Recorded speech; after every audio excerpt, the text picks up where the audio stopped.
बाबा का आशीर्वाद SPM channel पर आपका स्वागत है। आप हमें देखते हैं रोहतक हरियाणा से। मेरा नाम सुमन मलिक। और कुछ आकृतियाँ जो आप देखना चाहते हैं, जैसे ये आकृति देखें, इसमें माँ का स्वरूप रहा है और माँ इसमें का रूप धारण कर रखा है।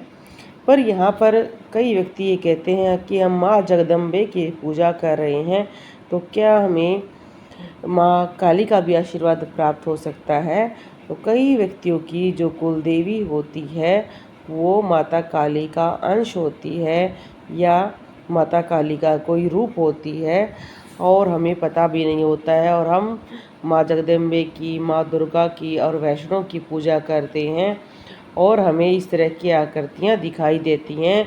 तो हमारे मन में यह शंका रहती है कि यह आकृति हमें कितना अच्छा प्रभाव देगी।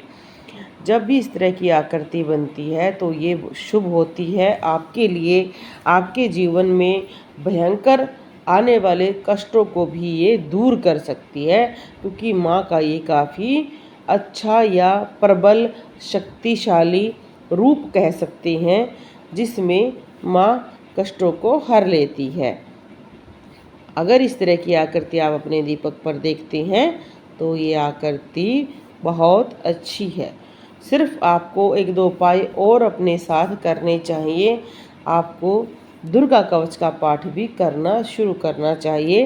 देखो, जब किसी के ऊपर कोई भी ग्रह पीड़ा होती है, कोई तंत्र होता है, कोई चीज़ें वैसे ही आपके साथ हो गई हैं, तो कई बार जो हमारे देवी देवता हैं प्रभाव को कम जरूर करती हैं, पर कई बार उसकी जो पीड़ा हमारे शरीर को होती है या हमारे घर में कलेश हो जाता है, उसके लिए कोई भी जिस भी देवता की आप पूजा करते हैं उनका कवच, सुरक्षा कवच मंत्र होते हैं का आप पाठ कर सकते हैं। कुछ राशि जैसे 21, 51 या 101 रुपये का दान हम कर सकते हैं। उससे हम जिस भी देवता को मानते हैं, आप उस देवता की सवारी को भोजन करा सकते हैं। मनुष्यों को भोजन ना कराएं, पशुओं को, पक्षियों को कराएं, क्योंकि आज के समय में कई बार क्या होता है कि जब हम अपने संकट को टालने के लिए कोई भंडारा करते हैं या कोई भोज कराते हैं, तो कई व्यक्ति उसके लिए भी हमें अपशब्द कहते हैं या ये कह सकते हैं कि वो माता काली के रूप से या कई चीज़ों से बहुत डरते हैं। या ये कह सकते हैं कि कई लोग ये कहते हैं कि ये तो अपने पापों को काट रहा है, इससे हमें भी पाप लग जाएगा। बहुत लोगों के मन में शंका रहती है।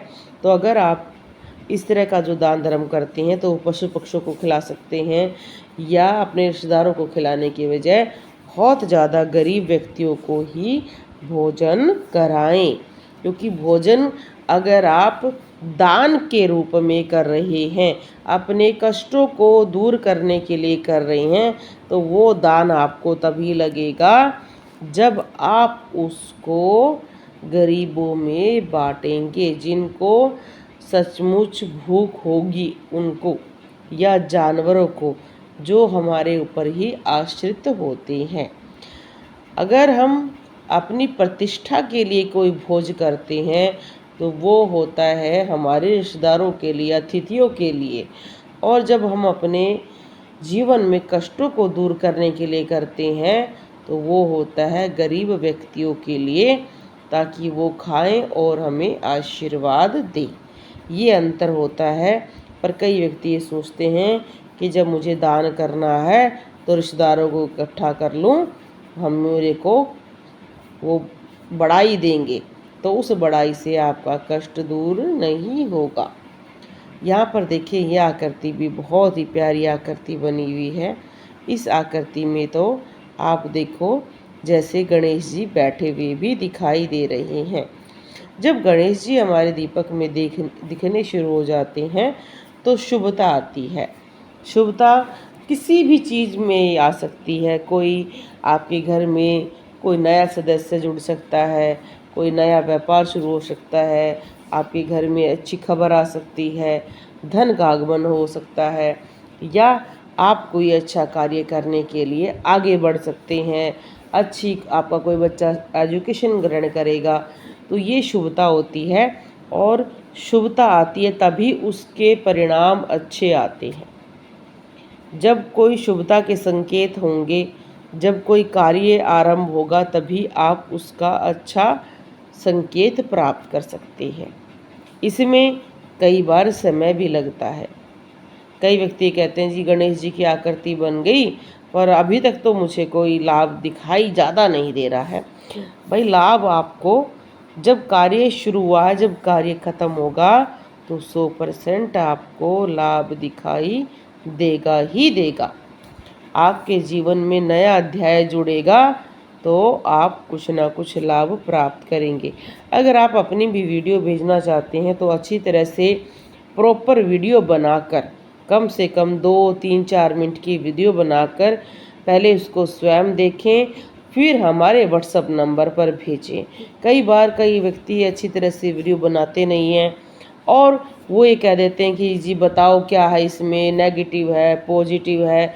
तो देखो, हम किसी को भ्रमित नहीं करना चाहते, किसी को दुख नहीं पहुंचाना चाहते। जब तक हम उस आकृति को स्वयं अच्छी तरह से नहीं देख लेते हैं, उसका आंसर देना मुझे ठीक नहीं लगता है। इसलिए आप अच्छी तरह से वीडियो बनाकर भेजें। बोलो जय श्री राम।